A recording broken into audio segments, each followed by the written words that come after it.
Most true crime stories use police reports and crime scene photos. Today, we're doing things differently. The film Memories of Murder is one of the best films ever made. Using this masterpiece of cinema, Bong Joon-ho's Memories of Murder, to uncover the horrifying real-life case. South Korea's Hwaseong serial murders is inspired this movie. Let's go to the video.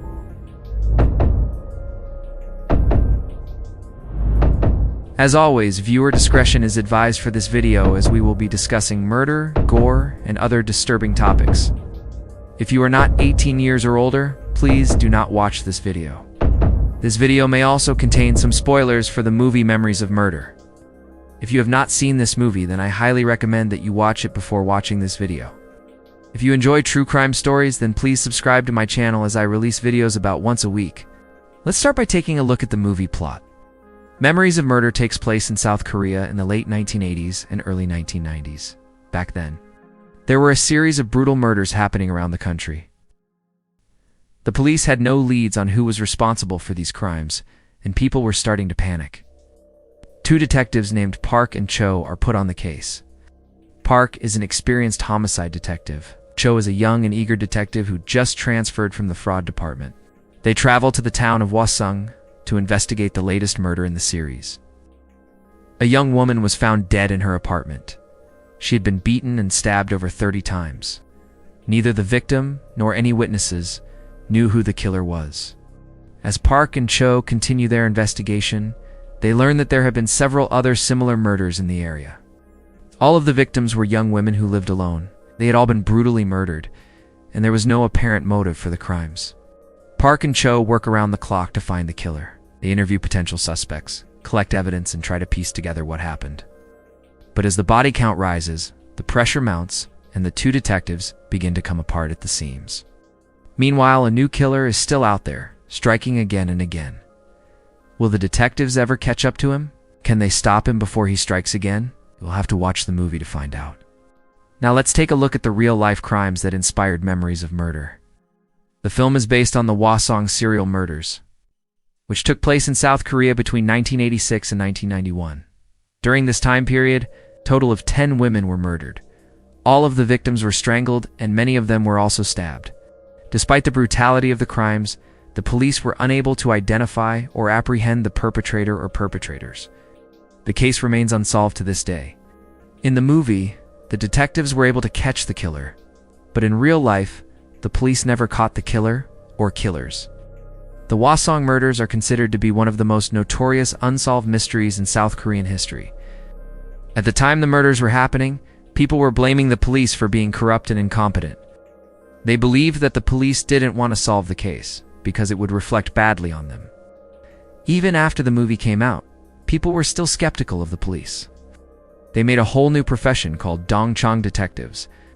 Dongchang detectives are basically private investigators who look into cases that the police have either ignored or botched. In the case of the Hwaseong murders, the dongchang detectives were able to find more evidence than the police. They even had DNA testing done on some of the evidence. This testing linked at least some of the murders, but it also revealed that the police had contaminated the evidence and that the DNA testing was inconclusive. So now we know that the police didn't catch the killer and the case remains unsolved. But there is more to the story. In 2019, a man was finally convicted for 3 of the Hwaseong murders. His name is Yoon, a former police officer. He was able to get away for so long because he destroyed most of the evidence. He also confessed to other crimes, but he has never been charged for them. So it's possible that he is responsible for more than just 3 murders. Now, let's take a closer look at the crimes that Yoon has been convicted for. All 3 of the murders happened in the same small town. The first victim was a 19-year-old girl who was strangled in July of 1988. Her name was Kim. She was walking home from school when she was attacked. The second victim was a 25-year-old woman who was also strangled in September of 1988. Her name was Lee. She worked as a clerk in a grocery store. The third victim was a 14-year-old girl who was killed in January of 1989. Her name was Park. She was a high school student. As you can see, the victims were all young women, but they were also all different ages. This made it seem like the killer wasn't targeting women of a specific age group. In each of these cases, the victim was strangled. The police originally thought that the killer used a ligature for the murders. However, DNA testing later revealed that Yoon actually used his bare hands to strangle the victims.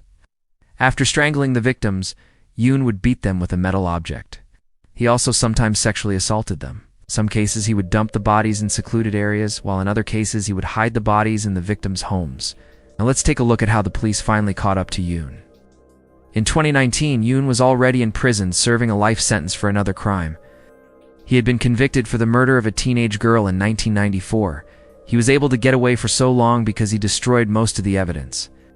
He also confessed to other crimes, but he has never been charged for them. So it's possible that he is responsible for more than just one murder. While Yoon was in prison, the police reopened the cold case files on the Hwaseong murders.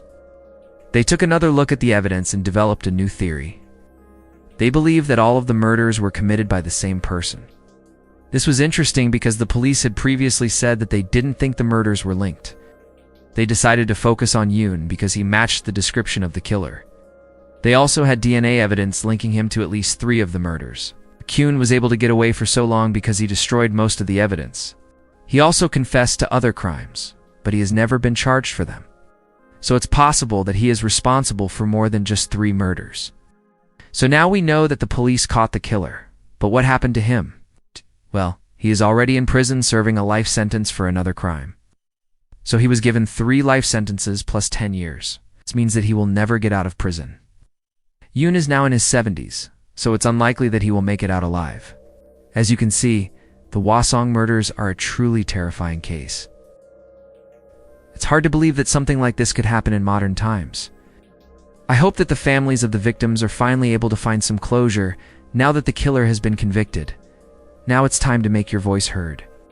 Which character in Memories of Murder is your favorite? If you could ask one of the characters a question, who would it be and what would you ask? Let me know your thoughts down below in the comments section. Don't forget to like and subscribe if you want to see more videos like this one. Thanks for watching.